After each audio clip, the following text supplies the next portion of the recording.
నమస్కారం ఘంటారావానికి స్వాగతం ఈటీవీ ప్రేక్షకులకు సంక్రాంతి శుభాకాంక్షలు ఇప్పుడు ప్రధాన అంశాలు చూద్దాం రాష్ట్రమంతటా సందడిగా సంక్రాంతి సంబరాలు రంగవల్లులతో ఇంద్రధనస్సును తలపిస్తున్న తెలుగు లోగిళ్లు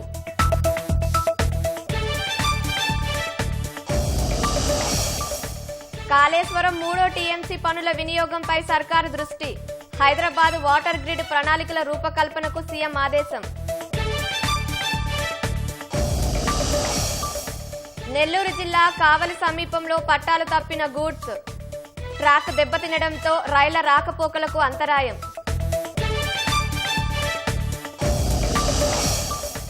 ఇరాన్పై ఏ క్షణమైన అమెరికా దాడికి దిగే అవకాశం అగ్రరాజ్యాన్ని ఎదుర్కొనేందుకు సిద్ధమైన ఇస్లామిక్ దేశం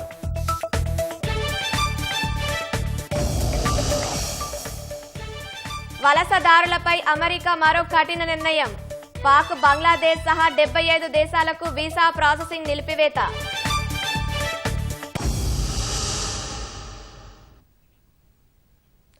ముత్యాల ముగ్గుల్లో మురిపాల గొబ్బిళ్ళు సిరుల సౌభాగ్యాలు అమ్మ చేతి పిండి వంటలు అరుగుల మీద ముచ్చట్లు పాత స్నేహాల మధురిమలు కొత్త బంధాల మమతలు కోడి పందాల కోలాహాలు ఆనందాలు నిండిన కళ్ళు అనురాగాలు నిండిన గుండెలు అన్నీ కలిస్తే సంక్రాంతి సరదాలు తెలుగు లోగిళ్లన్నీ సంక్రాంతి సంబరాల్లో మునిగి తేలుతున్నాయి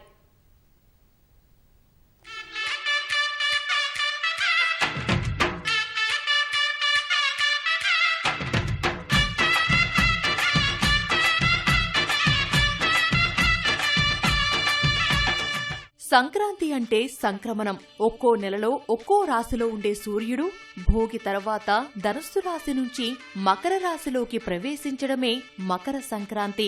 గ్లోబ్ పై ఎక్కడెక్కడో స్థిరపడిన తెలుగువారంతా తప్పకుండా జరుపుకునే పండుగ మన సంస్కృతి సంప్రదాయాలను తలుచుకొని తన్మయత్వం చెందే వేడుక సంక్రాంతి. ఇది అచ్చమైన పల్లె పండుగ. అందుకే పట్టణాలు వెలవెలబోతుంటే సొంతూళ్లు కలకలలాడుతున్నాయి. సంక్రాంతి వచ్చిందే తుమ్మెదా సరదాలు తెచ్చిందే తుమ్మెదా కొత్త ధాన్యాలతో కోడి పంజాలతో ఊరే ఉప్పొంగుతుంటే సంక్రాంతి లక్ష్మిని ఇంట్లోకి ఆహ్వానించేవే అందమైన రంగవల్లులు. అందమైన ముగ్గులకు పిల్లలు ముచ్చటగా రంగవల్లులద్దుతుంటే పెద్దలు మురిసిపోవడం ఇంటిల్లిపాతిని ఆనందడోలికల్లో ముంచే మంచి తరుణం. అల్లుళ్లతో కొంటే మరదళ్లతో పొంగే హేమంత సిరులు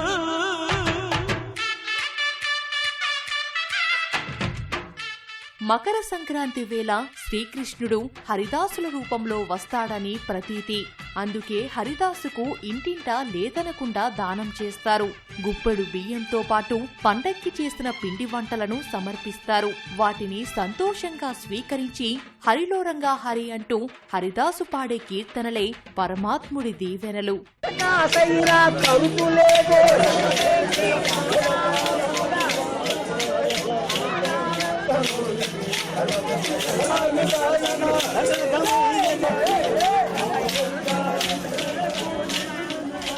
సంక్రాంతికి సందడంతా డూడు బసవన్నలదే. అయ్యగారికి దండం పెట్టు అమ్మగారికి దండం పెట్టు అంటూ విన్యాసాలు చేసే గంగిరెద్దుల బృందానికి సంతోషంగా చాటెడు బియ్యం దానం చేయడం ఆనవాయితీ.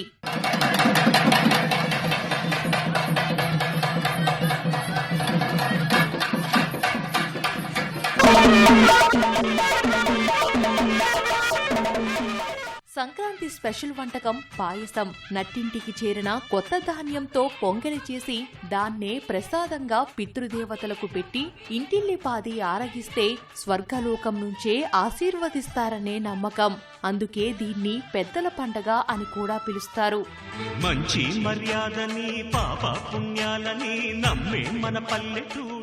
ఇక సంక్రాంతి పిండి వంటలు ఏ మిఠాయి దుకాణానికి వెళ్లినా దొరకని పండగ రుచులు.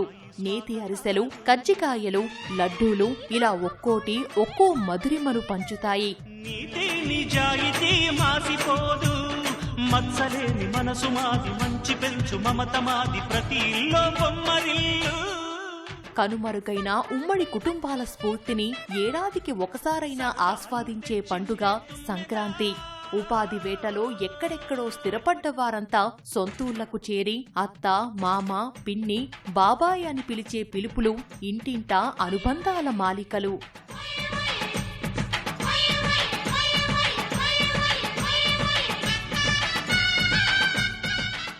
సంక్రాంతి అంటే కేవలం సంప్రదాయ సవ్వల్లే కాదు, ఆటపాటలు కూడా. ముగ్గుల పోటీలు, ఎడ్ల పందాలు, కబడ్డీ వంటి గ్రామీణ క్రీడలు, కోడి పందాలు, ఇలా ఎటు చూసినా ఆనందోత్సాహాలే. అందుకే సంక్రాంతి అంటే ఇంటిళ్లపాదికి ఏడాదికి సరిపడా తీపి గుర్తిల్ని పంచే సకల శుభాల క్రాంతి.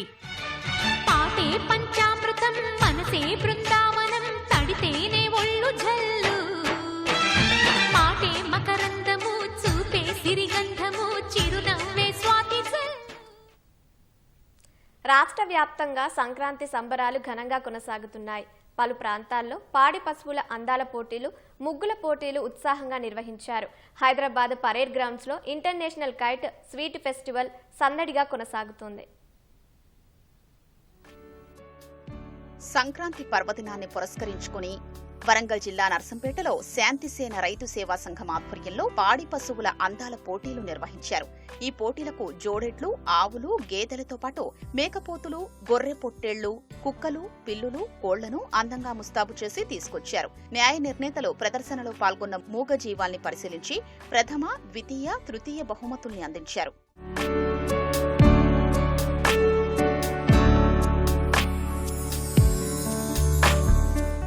హైదరాబాద్ లో పరేడ్ గ్రౌండ్ లో జరుగుతున్న international kite and sweet festival కు నగరవాసులు పెద్ద ఎత్తున పాల్గొంటున్నారు. ఆకాశం నిండా కైట్లు, నేలపై స్వీట్ల స్టాల్స్ తో సందడి నెలకొంది. 40 మంది అంతర్జాతీయ కైట్ ఫ్లయర్లు తమ విన్యాసాలతో ఆకట్టుకున్నారు. 60 స్టాల్స్ లో 1200 రకాల స్వీట్లు ప్రజల్ని నోరూరిస్తున్నాయి. ఒకవైపు కైట్ అండ్ స్వీట్ ఫెస్టివల్, మరోవైపు కల్చరల్ యాక్టివిటీస్ తో పరేడ్ గ్రౌండ్ లో కోలాహలం నెలకొంది. హైటెక్ సిటీ శిల్పారామంలో పండుగ సంబరాలు ఘనంగా నిర్వహించారు. గ్రామీణ వాతావరణం, సంస్కృతి సంప్రదాయాలు ఉట్టిపడేలా స్టాళ్లు ఏర్పాటు చేశారు. సొంతూళ్లకు వెళ్లలేని నగరవాసులు శిల్పారామానికొచ్చి సంక్రాంతి వేడుకల్లో పాల్గొంటున్నారు.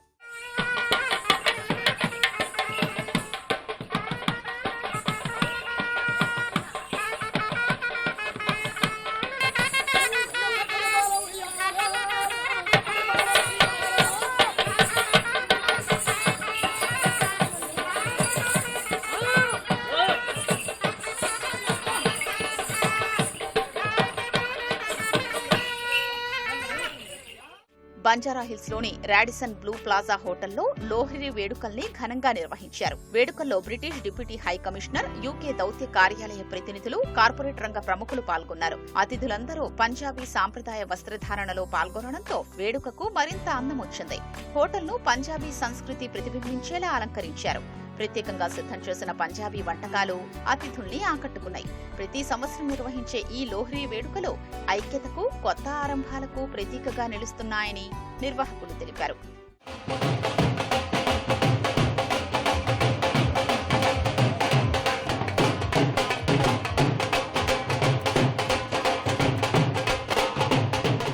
హైదరాబాద్ శివారు ప్రాంతమైన మోకిలా తండాలో మహిళలు సంస్కృతి సంప్రదాయాలు ఉట్టిపడేలా ముగ్గులు వేసి ఆకట్టుకున్నారు. భోగి సందర్భంగా 50 మంది మహిళలు గ్రూపులుగా ఏర్పడి పలు రకాల ముగ్గుల్ని వేసి రంగులద్ది అందరినీ అబ్బురపరిచారు. కాళేశ్వరం 3వ టీఎంసీ పనులను వినియోగించుకోవడంపై ప్రభుత్వం దృష్టి పెట్టింది. తుమ్మిడిహెట్టి, సుందిళ్ల అనుసంధానంతో మల్లన్న సాగర్కు వేగంగా నీటిని తరలించాలని యోచిస్తోంది. కాళేశ్వరం జలాలతో హైదరాబాద్కు వాటర్ గ్రిడ్ ఏర్పాటు చేసే ప్రణాళికల్ని రూపొందించాలని సీఎం రేవంత్ రెడ్డి నీటిపారుదల శాఖ అధికారుల్ని ఆదేశించారు. కాళేశ్వరం ఎత్తిపోతల్లో భాగంగా 3వ టీఎంసీ కోసం చేపట్టిన పనుల్ని వినియోగించుకోవడంపై ప్రభుత్వం దృష్టి సారించింది. గోదావరి నుంచి మేడిగడ్డ ద్వారా మిడ్ మానేరు వరకు మొదట రోజుకు 2 టీఎంసీల నీటిని తరలించేలా గత ప్రభుత్వం నిర్మాణాలు చేసింది. తదుపరి మరో టీఎంసీ కూడా తరలించేలా పనులు చేపట్టింది. 3వ టీఎంసీకి దాదాపు 34,000 కోట్ల అంచనాలతో నిర్మాణాలు చేపట్టగా సుమారు 18,000 కోట్ల పనులు పూర్తయ్యాయి. ప్రాణహిత చేవెళ్ల ఎత్తిపోతల పథకంలో ఉమ్మడి ఆంధ్రప్రదేశ్లో కాంగ్రెస్ ప్రభుత్వం చేపట్టిన పనుల్ని ప్రస్తుతం ప్రస్తుతం తిరిగి వినియోగంలోకి తేవాలని నిర్ణయించిన విషయం తెలిసిందే. దీనిలో భాగంగా తుమ్మిడిహెట్టి నుంచి సుందిళ్లకు ఎత్తిపోయడానికి ప్రభుత్వం డీపీఆర్ రూపకల్పనకు ఉత్తర్వులు జారీ చేసింది.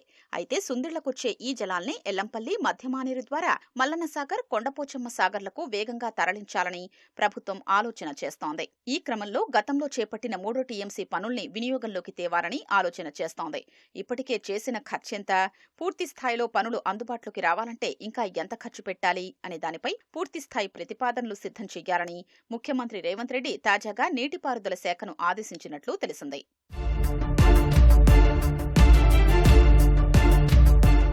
హైదరాబాద్ నగరం విస్తరిస్తుండగా పారిశ్రామిక, తాగునీటి అవసరాల్ని దృష్టిలో పెట్టుకుని ప్రభుత్వం భవిష్యత్తు ప్రణాళికలు రచిస్తోంది. ఇప్పటికే మల్లన్న సాగర్ నుంచి ఉస్మాన్ సాగర్, హిమాయత్ సాగర్లకు నీటిని తరలించేందుకు పనులు చేపడుతున్నారు. దీంతోపాటు హైదరాబాద్ నగరానికి సమీపంలో ఉన్న మల్లన్న సాగర్లో పెద్ద ఎత్తున నీటి నిల్వకు అవకాశం ఉండడంతో దాన్ని ఎందుకు వినియోగించుకోవద్దనే ఆలోచన చేస్తున్నట్లు తెలిసింది. తుమ్మిడిహెట్టి నుంచి సుందిళ్లకు, అక్కడి నుంచి మల్లన్న సాగర్కు నీటిని సరఫరా చేసే భవిష్యత్తు అవసరాలకు నీటి నిల్వలు ఉండేలా ప్రణాళికలు రూపొందించుకోవాలని భావిస్తోంది. హైదరాబాద్ నగరానికి పవర్ గ్రిడ్ మాదిరి వాటర్ గ్రిడ్ ఒకటి ఉంటే బాగుంటుందని సీఎం సూచించినట్లు తెలిసింది. 3వ టీఎంసీ పనులు మల్లన్న సాగర్, కొండపోచమ్మ సాగర్ జలాశయాల్లో నీటి నిల్వకున్న అవకాశాలు, హైదరాబాద్కు ఆ నీటి తరలింపు, వీటన్నింటిపై సమగ్ర ప్రణాళిక రూపొందించాలని ముఖ్యమంత్రి నీటిపారుదల శాఖను ఆదేశించినట్లు సమాచారం. ఈ నెలాఖరులోగా వాటర్ గ్రిడ్కు సంబంధించి ప్రతిపాదనలతో రావాలని నీటిపారుదల శాఖ ముఖ్య కార్యదర్శి రాహుల్ బొజ్జాను సీఎం ఆదేశించినట్లు తెలిసింది.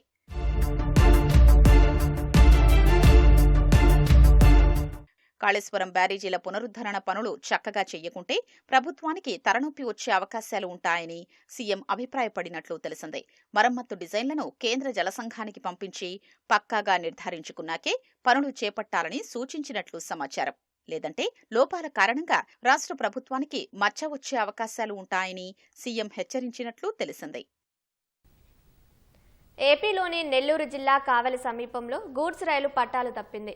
పట్టాలు తప్పిన గూడ్స్ రైలులోని 2 పాల ట్యాంకర్ బోగీలు పక్కకు ఒరిగాయి. గూడ్స్ రైలు పట్టాలు తప్పడంతో ట్రాక్ దెబ్బతింది. దీంతో పలు రైళ్ల రాకపోకలకు అంతరాయం ఏర్పడింది. గూడ్స్ రైలు నిజామాబాద్ నుంచి రేణిగుంట వస్తుండగా కావలి సమీపంలో ఘటన జరిగింది. రైల్వే సిబ్బంది మరమ్మతులు పూర్తి చేశారు. రైల్వే అధికారులు ఘటనపై విచారణ చేపట్టారు. రైలు ప్రమాద హెచ్చరికలు తెలిపే సైరన్ మోగడంతో తెల్లవారుజామున అధికారులు అప్రమత్తమయ్యారు.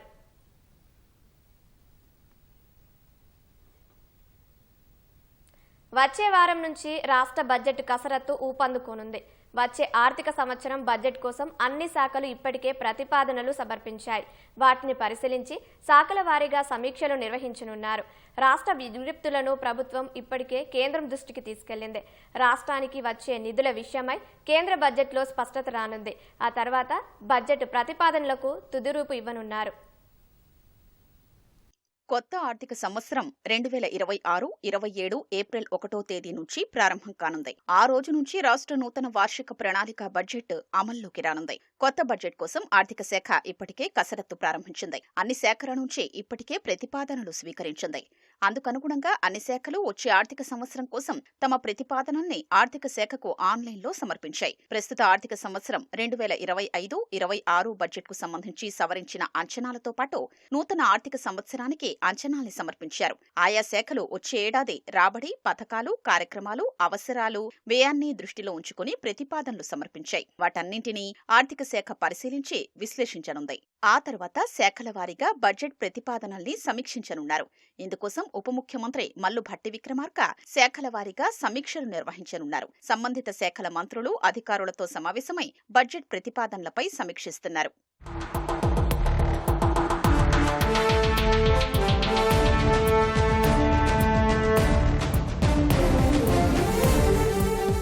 ప్రస్తుత ఆర్థిక సంవత్సరంలో ప్రతిపాదనలు, ఇప్పటి వరకు చేసిన ఖర్చు, మిగిలిన కాలానికి అవసరమయ్యే నిధులు తదితరాల గురించి ఆరా తీయనున్నారు. ఇదే సమయంలో వచ్చే ఆర్థిక సంవత్సరం 2026-27లో శాఖల అవసరాలు, కార్యక్రమాల ఆధారంగా బడ్జెట్ ప్రతిపాదనల్ని సమీక్షించనున్నారు. 2025-26 ఆర్థిక సంవత్సరానికి రాష్ట్ర ప్రభుత్వం 3,04,965 కోట్ల వ్యయంతో బడ్జెట్ ప్రవేశపెట్టింది.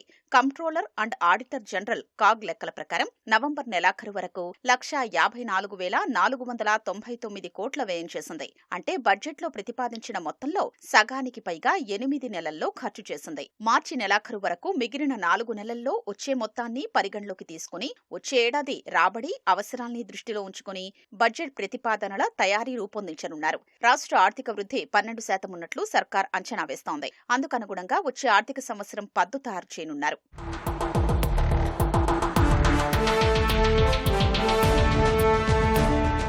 కేంద్ర ప్రభుత్వం వచ్చే నెల 1వ తేదీన వార్షిక బడ్జెట్ ప్రవేశపెట్టనుంది. కేంద్ర బడ్జెట్ కోసం రాష్ట్ర ప్రభుత్వం ఇప్పటికే ప్రతిపాదనలు ఇచ్చింది. ఇటీవల జరిగిన ప్రీ బడ్జెట్ సమావేశంలో కేంద్ర ఆర్థిక శాఖ మంత్రి నిర్మలా సీతారామన్ కు ఉప ముఖ్యమంత్రి మల్లు భట్టి విక్రమార్క ప్రతిపాదనలు, రాష్ట్ర విన్నపాలు తెలిపారు. రుణ పరిమితిని 4% పెంచాలని, విద్య, ఆరోగ్య రంగాల కోసం తీసుకునే రుణాల్ని ఎఫ్ఆర్ఎంబీ నుంచి మినహాయించాలని కోరారు. పాలమూరు రంగారెడ్డికి జాతీయ హోదా ఇవ్వాలని, రీజనల్ రింగు రోడ్డు, రేడియల్ రోడ్లు, మూసీ రివర్ ఫ్రంట్ అభివృద్ధి, హైదరాబాద్ లో మెట్రో రైల్, మురుగునీటి పారుదల ప్రణాళిక కోసం నిధులు ఇవ్వాలని కేంద్రానికి విజ్ఞప్తి చేశారు. కేంద్రం బడ్జెట్ ప్రవేశపెట్టిన తర్వాత రాష్ట్రానికి వచ్చే నిధులకు సంబంధించి స్పష్టత రానుంది. మరోవైపు కేంద్ర ప్రభుత్వ ప్రాయోజిత కార్యక్రమాల నిధుల్ని వీలైనంత ఎక్కువగా ఉపయోగించుకోవాలని రాష్ట్ర ప్రభుత్వం భావిస్తోంది. కేంద్ర బడ్జెట్ తర్వాత అన్ని అంశాల్ని దృష్టిలో ఉంచుకుని రాష్ట్ర బడ్జెట్ ప్రతిపాదనల్ని ఖరారు చేయనున్నారు. పాలమూరును పడావు పెట్టిన గత బీఆర్ఎస్ ప్రభుత్వం కమిషన్ల కోసమే కాళేశ్వరం ప్రాజెక్టును నాణ్యత లేకుండా నిర్మించిందని మంత్రి కోమటిరెడ్డి వెంకటరెడ్డి విమర్శించారు. మంత్రి వాకిటి శ్రీహరి రాష్ట్ర ప్రణాళిక సంఘం ఉపాధ్యక్షుడు చిన్నారెడ్డితో కలిసి వనపర్తి జిల్లాలో పర్యటించిన కోమటిరెడ్డి పలు అభివృద్ధి పనులకు శ్రీకారం చుట్టారు. కొత్తకోటలో 15 కోట్లు, పెబ్బేరులో 16,20,00,000 రూపాయలతో చేపట్టనున్న పనులకు భూమి పూజ చేశారు. 11 మంది ఇలా పైన సూర్యుల్లో ఆకాశంలో దివికరిగిన స్వర్గంలో ఉన్న ఆ చిన్నారుల మాంసం ముద్దలుగా మారిపోతే నాలాంటి సొంత పార్టీని ఎదిరించి మంత్రి పదవికి రాజీనామా చేసి మీలాంటి వారు రోడ్డు మీదకి వస్తే ఈ తెలంగాణ వచ్చింది. ఎవరు దేంట్లో తలకాయ పెట్టలేదు. పెట్టి నిలబెట్టినంటే తెలంగాణ గల్లెపెట్టలు చేయి పెట్టిండ్రు, దోసుక తిన్నారు.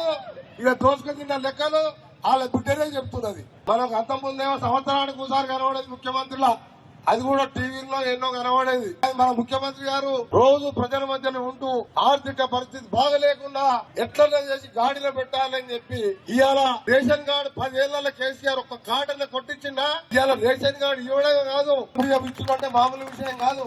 పేదవాళ్ళకి రోగం వస్తే ఆరోగ్యశ్రీ లాంటి కార్యక్రమం అప్పుడు రాజశేఖర రెడ్డి తీసుకొస్తే ఇవాళ దాన్ని 10 లక్షలకు పెంచిన.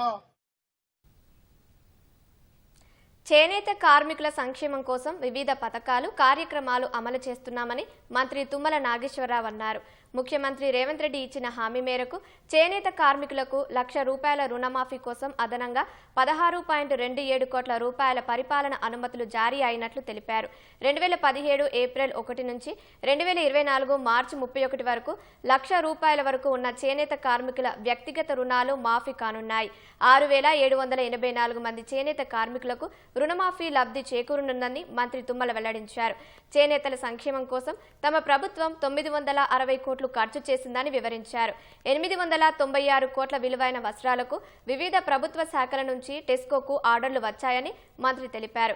గత ప్రభుత్వం కార్మికులకు చెల్లించకుండా వదిలేసిన 290 కోట్లు నేతన్నకు చేయూత పథకం కింద కార్మికుల ఖాతాల్లో జమ చేస్తామని మంత్రి తుమ్మల స్పష్టం చేశారు.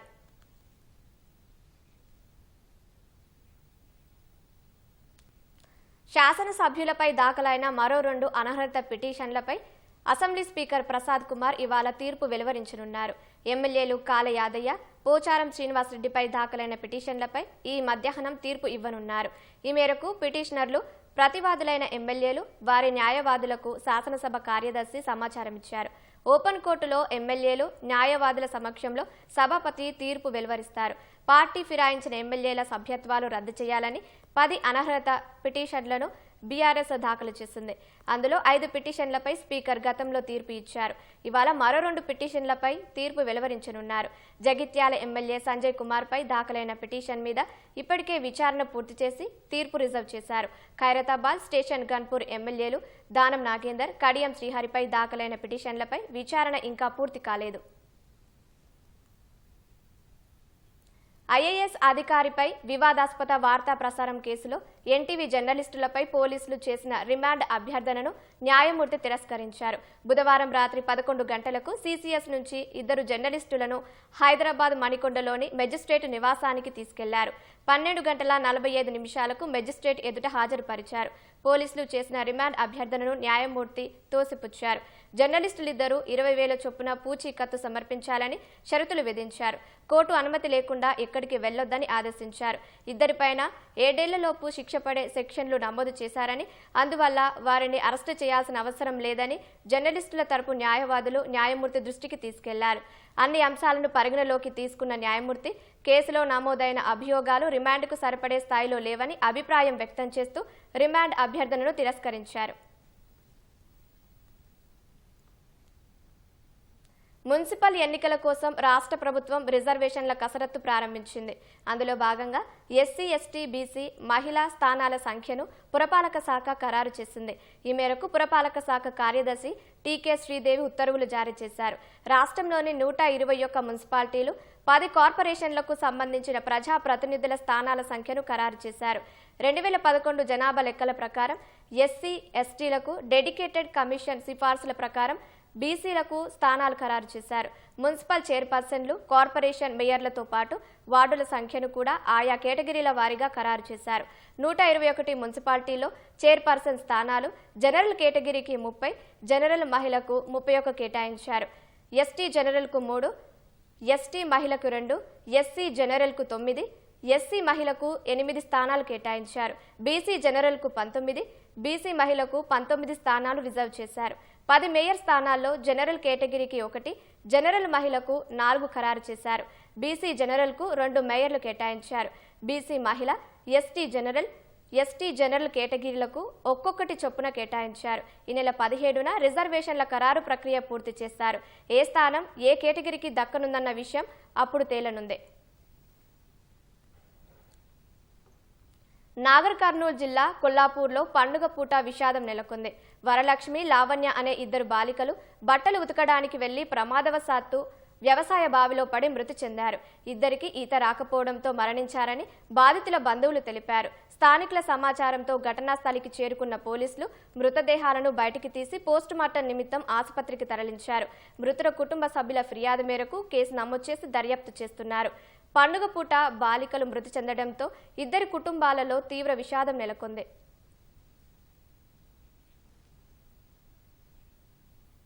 ఆధ్యాత్మిక కేంద్రమైన బోధగయాలోని పవిత్ర మహాబోధి వృక్షం విశిష్టతను మరింత పెంచే నిర్ణయాన్ని బోధగయా టెంపుల్ మేనేజ్మెంట్ కమిటీ తీసుకుంది.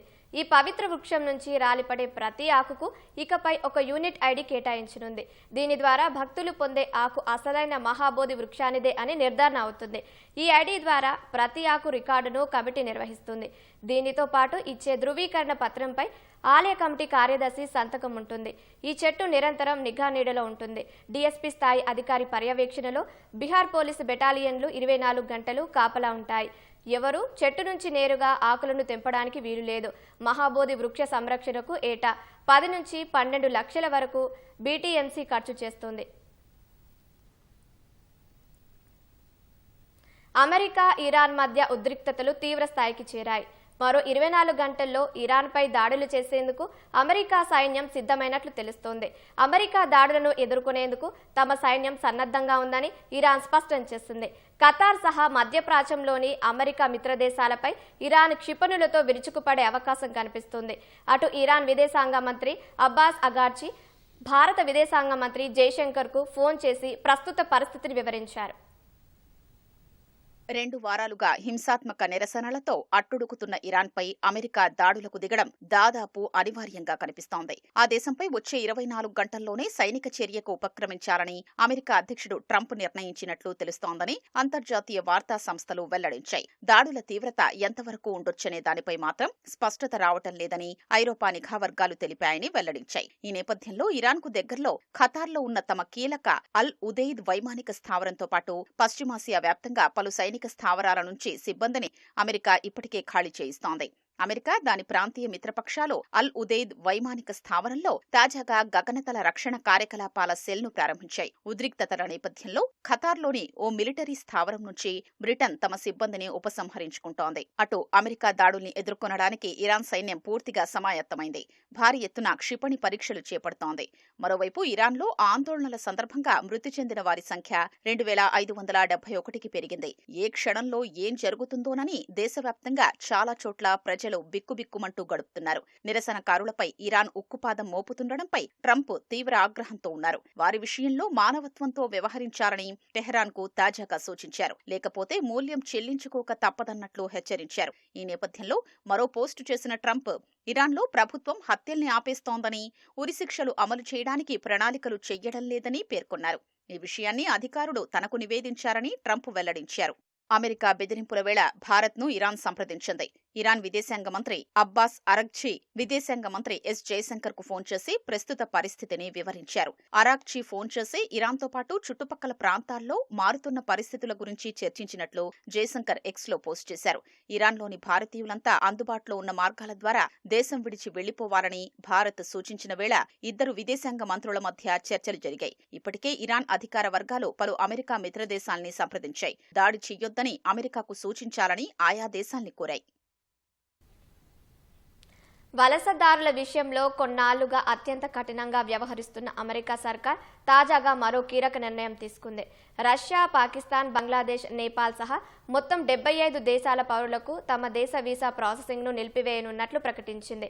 అమెరికా ప్రభుత్వ పథకాలపైనే వారు ఎక్కువగా ఆధారపడి జీవించే అవకాశాలు ఉన్నాయని, అందుకే ఈ చర్యకు ఉపక్రమించామని యుఎస్ విదేశాంగ శాఖ వెల్లడించింది. 75 దేశాల వ్యక్తులు అమెరికా ప్రజల నుంచి ఆమోదయోగ్యం కానంత అధికంగా సంక్షేమ ఫలాలు పొందుతున్నారని, అందుకే వారి ఇమిగ్రెంట్ వీసా ప్రాసెసింగ్ను నిలిపివేయాలని నిర్ణయించామని ఎక్స్ వేదికగా పేర్కొంది. కొత్త వలసదారులు అమెరికన్ల సంపదను సంగ్రహించకుండా రక్షణ కల్పించేంత వరకు, వారు తమకు భారంగా మారరని నిర్ధారణ అయ్యేంత వరకు ఈ నిలిపివేత అమల్లో ఉంటుందని విదేశాంగ శాఖ స్పష్టం చేసింది. ట్రంప్ సర్కారు ఎప్పుడు అమెరికా ప్రయోజనాలకే ప్రథమ ప్రాధాన్యం ఇస్తుందని పేర్కొంది. 75 దేశాల పౌరులకు వీసా ప్రాసెసింగ్ నిలిపివేత ఈ నెల 21 నుంచి ప్రారంభమవుతుందని ఓ వార్తా సంస్థ పేర్కొంది. ఇందులో Afghanistan, Brazil, Egypt, Iran, Iraq కూడా ఉన్నాయి.